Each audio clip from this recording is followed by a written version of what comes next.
Welcome back to the Ed Show. The death of Trayvon Martin has evolved into one of the biggest civil rights issue of our time when it comes to justice.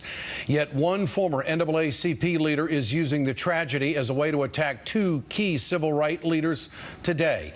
Conservative pastor C.L. Bryant is accusing the Reverends Jesse Jackson and Al Sharpton of exploiting Trayvon Martin's death to racially divide this country. In an interview with the Daily Caller, Bryant questioned the credibility of both Sharpton and Jackson, calling them race hustlers.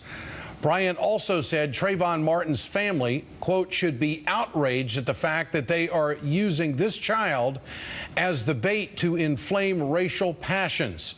Bryant believes that both Sharpton and Jackson are, quote, acting as though they are buzzards circling the carcass of this young boy. Rather shocking. Let's bring in Reverend Jesse Jackson, president of the Rainbow Push Coalition. Reverend, good to have you with us tonight. I need for you to respond to this accusation of this former NAACP official. Your thoughts on what is being levied against you and Reverend Sharpton?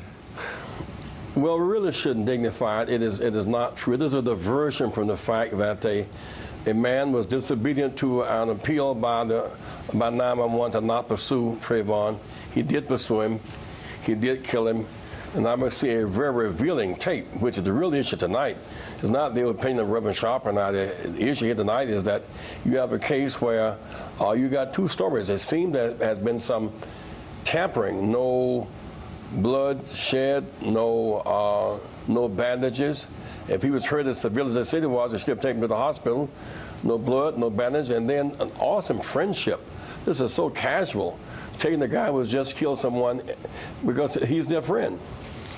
Well, Reverend, I want to go back to, you've been labeled a race hustler. I need you to respond to that. I mean, you have been down this road many times. You've dedicated your life to advocacy work and civil rights work.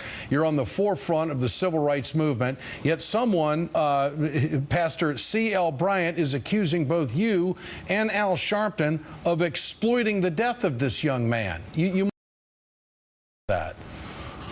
Well, the reason I'm so dismissive of it, Ed, is because it becomes yet another diversion from the point. It is not true. We're both there at the appeal of the parents and the lawyer.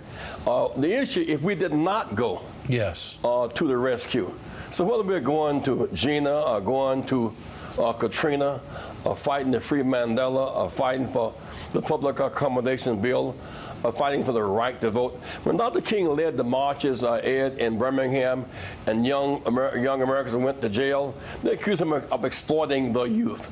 And so these name callings by someone always seem to come, but they should never take our eyes off of the real prize. It's unfortunate, but you can't dignify it, really. Well, he says that the family should be outraged that you're using this child as bait to inflame racial passions. I mean, do you know this pastor? I do not know him. I've never heard of him before. And it's interesting enough, if the family asked for help and we did not respond, that would be outrageous. And, you know, while the killing of Trayvon is not unique, it's fairly common, as it unfolded here, Trayvon being John Doe, as it unfolded, the attempt to take his life, not take his reputation. Everything about this has inflamed the whole world. Yes. It's not just about Reverend Sharpton. Now, the whole world has looked at this and says something about this. It reflects upon America in a way that Americans, the presidents have to speak to it. The Congress has had to speak to it. The competitors for the office, Republicans have had to speak to it. This is unignorable. So to ignore it would be a sin, and to accuse those who are affirming the family would support to speak negatively of us is just unfortunate. And Reverend, how big is this story in comparison to some of the other injustices that you have been associated with or advocated for in your lifetime where people have needed assistance? I mean, is this the civil rights story, the injustice of the 24-hour news cycle? There's been a lot of injustices, but we go back to the Rodney King beating, which was some 20 years ago. What about this?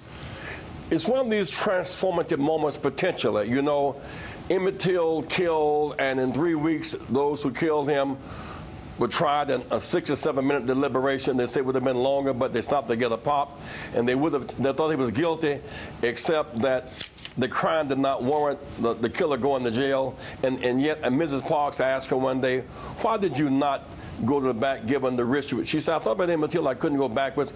Emmett Till was one of those defining moments. Yes. Meg Evans was killed. For 30 years, there was no arrest, a defining moment.